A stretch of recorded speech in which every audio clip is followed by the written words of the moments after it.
Ladies and gentlemen, 1991 BMW M5. This is the E34 generation, and I'm convinced that this is the best looking M5. I'm gonna die on that hill.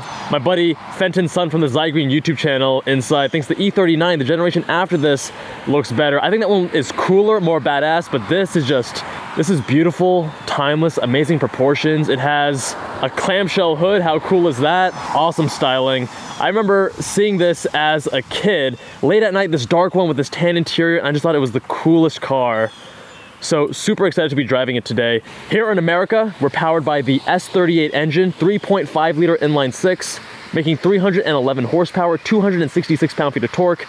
Europe, other parts of the world, they got a more powerful engine, which often happened with BMW M cars of this era. And over there, it was the 3.8 liter, putting out 340 horsepower. We still have a recirculating ball steering, hydraulically assisted, which was from the E28, the E34, and also the E39. They had it for 3 M5s, but this is the first time we have adaptive suspension. The owner got these Bilstein coilovers, but it still retains its SLS, its self-leveling suspension. He also got a Dynon tune, gonna give it more power. The red line is raised from 6,500-ish to 8,000, which is gonna be a lot of fun. Oh. And we're joined today by Fenton son from the Zygreen YouTube channel, who was just driving this before me. He has a review, also a series on all the M5s. Link in the description. He's also much shorter than me, so give me a minute here. Oh, thanks, bro. Shortness is an advantage. You're more comfortable on planes. I fit comfortably in an S2000, enough said. Yeah, that's what matters. Getting to the interior, very, very classic place to be. I mean, the 4-spoke steering wheel I think is super cool, super retro. The rest of the interior, obviously the build quality, not gonna be, and the materials, not as nice as the later generations. The E39, big step up in terms of the design, the fit and finish, the materials, how modern that feels. This feels classic, this feels retro, this feels cool. 5-speed manual, the last one before they went 6-speed with the E39. Oh dude, even the clutch throw is very long. Oh yeah. All the pedals are like about a mile long to fully engage. And we're off.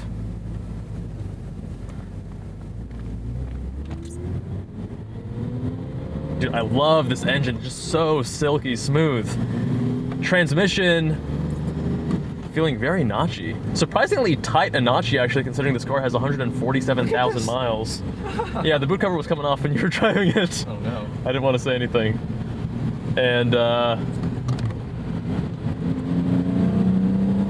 oh, you weren't kidding. These pedals have a super long throw. The throttle, and the nice thing about the throttle, too, is that it's not, like in my GR86, once I go past 50%, it doesn't matter. It's all telling the engine to push as hard as possible. It's all functionally full throttle, but here,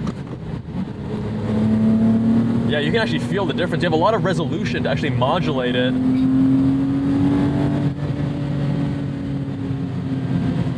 I love this era of BMW, before they started turbocharging their engines and when they still had the inline six. So this was the last inline six, the E34, the first generation, the E28. Actually, very similar engine. This is built, based off of the same engine, just retuned and such and improved. And these are just so silky smooth. With the E39, they went to the V8, which people love, that 5 liter more power, the sound, but you lose a bit of that smoothness. So smooth. A good amount of play in the wheel on center. More than a good amount. That's like a solid few degrees in each direction at least.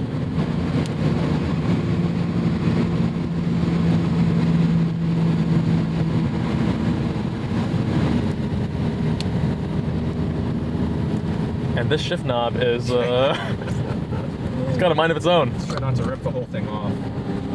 Yeah, even when you're rev matching, you really gotta hit the throttle, flip it harder than you think. There you go.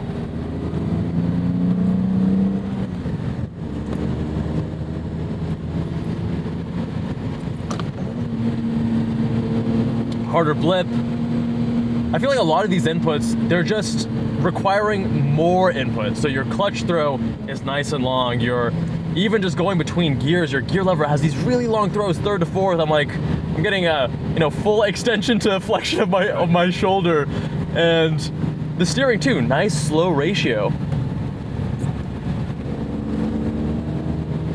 This is a car that says, hey, take it easy, guys. We're chilling, we're in no rush. 5-speed gearbox as well. So of course the gears not gonna be as tightly spaced as a 6.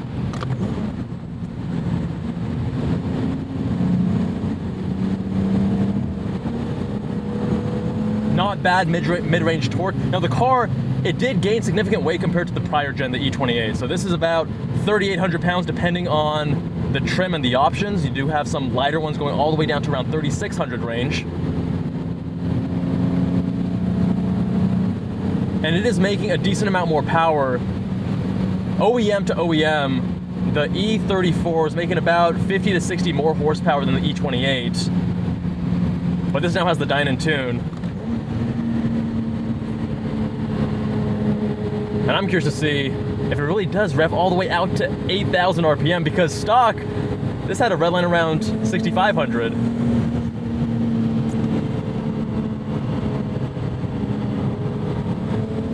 I'm actually really impressed by how BMW was able to tune their recirculating ball hydraulic steering racks, because there's a lot of limitation there from an engineering perspective.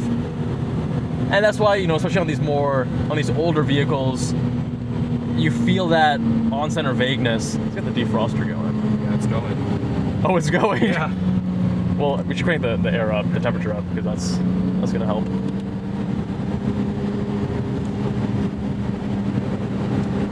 Because the feedback's actually pretty good.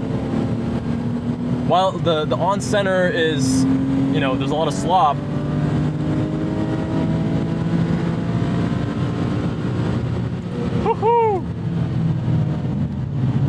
we almost rev it there. We didn't get to 8. We almost did, but you can feel it cut. That was probably around 7,500.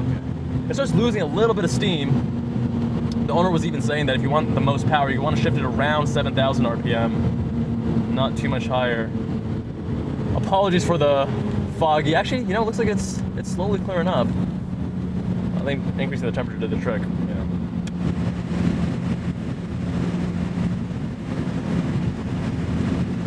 I noticed when you were driving, I was grabbing the ocean handle, be like, uh-oh. And then I started pushing it, I saw you grab it.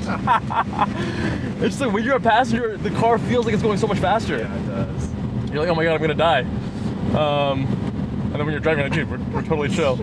It's just not. It's comical. Anyways.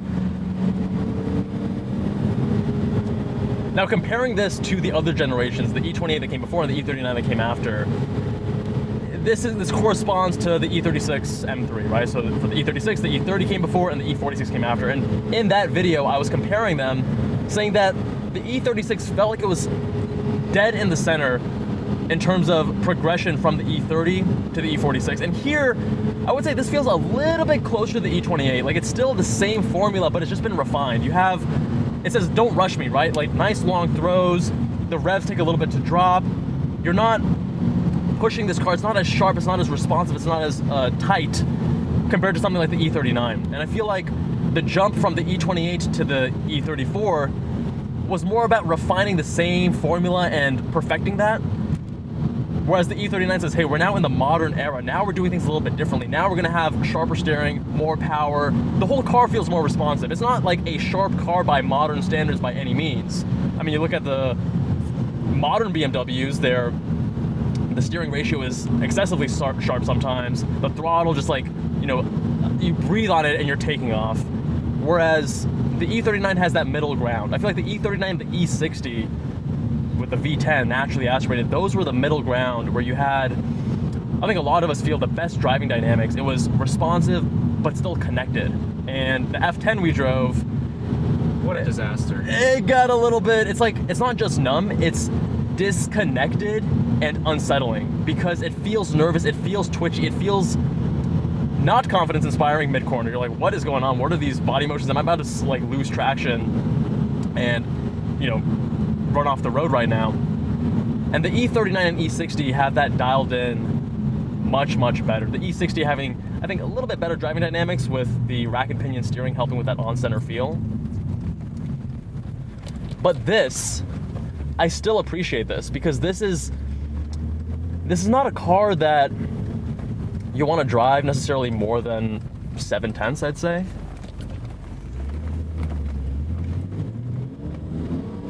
But to me, it feels like, dude, so smooth. What a great engine. I love this engine. In some ways, I prefer this to the V8 and the E39. The smoothness. Yeah.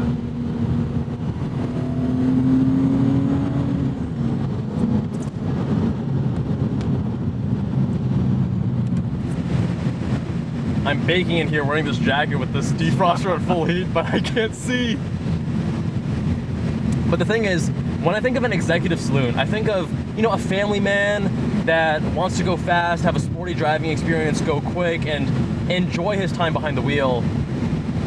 This actually makes a lot of sense. I think for the era it was in, I think this is a pretty cool vehicle. It's a pretty badass car.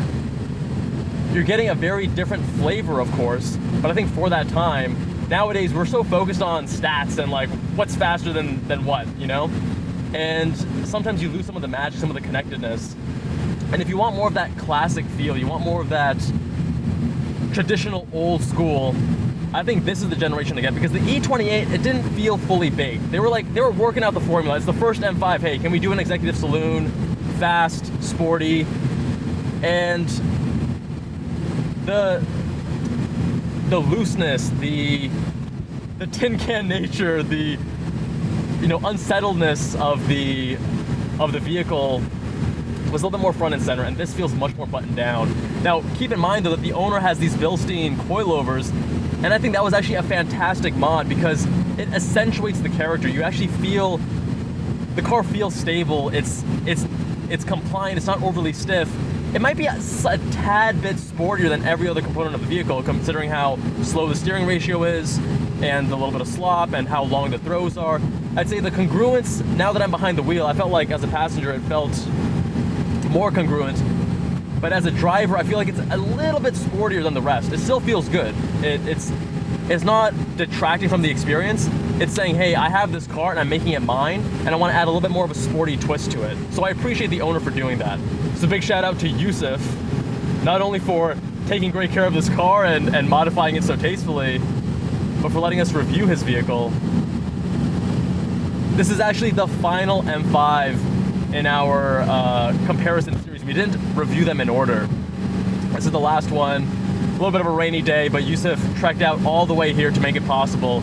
So we've driven every M5 generation except for the F90, which will be coming in a future video. So subscribe if you want to see that one. But comparing all the M5 generations, Rank them for me. I have a different ranking. Actually, that's not true. I was gonna say I have a different ranking than you, but you like the E39 the most too. Between all the M5s, I know that the E39 is your favorite.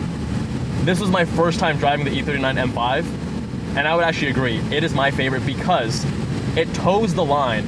It's the first time the M5 begins to feel modern, but you still have the connectedness, the character, the beauty, like the coolness of that exterior. It's just badass.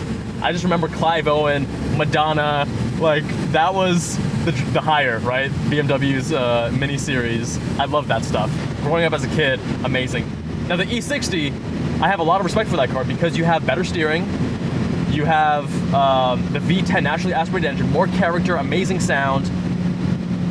But I think the reason that's not my number one is probably just a matter of expectations. Because when I was a kid, I remember watching that E60 on Top Gear, drifting around the track and thinking, this is a monster, this is my dream car. It was my first realistic dream car, apart from, you know, like Ferrari and Lamborghini when you're 5 years old. And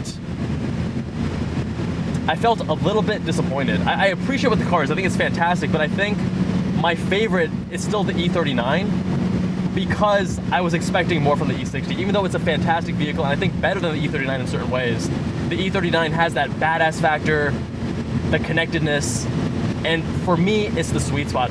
Which is interesting because when it comes to the M3, the E46 is also my favorite M3, actually by a substantial margin. That car, I think, is just shockingly good, actually, even in OEM stock form. That early 2000s era of BMW M cars, no matter The golden age. It's the golden age. That's when they got everything started to work better together.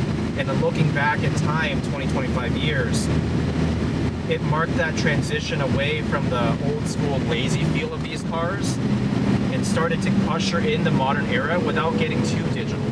Agree. So it was the first, it was still analog, but it wasn't disconnected. It was analog, but modern.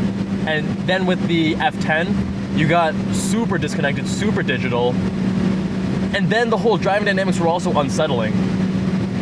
You look at that with the F80 and the G80 with M3. So the F80 was the first time they went super modern. Hey, we're gonna go digital, focus on the stats. And the G80, they then buttoned it down. Now, we haven't driven the F90, but I wonder if the same thing happened where the F10, similar to the F80, feels a little bit disconnected, feels a little bit off. Feels like it's the first foray into this new area, right? Where they're trying a new formula. And then the second generation is where they button it down. Because the G80 to the F80, massive difference. Same flavor, but way more buttoned down, way faster, way more capable, way more confidence inspiring when you drive it. F10, also kind of unsettling. But the F90, we didn't get a chance to review on this trip. Maybe the next time. You know, even though this is, like, this toes the line, if the E39 is the first modern one, I guess the formula here is that BMW has an idea. The first generation, not fully baked. The second generation, they buttoned it down. That's E28 to E34. And E30 to E30. But then the E39 was also great. So I guess that's the one exception, because the E39 and E60 were both great. True. But then you go to the next, so like those first two were the old school. The middle two were the analog but modern. And then the last two, the F10 and the F90, are the modern, digital, disconnected. And I wonder if that's kind of the pattern with BMW M cars.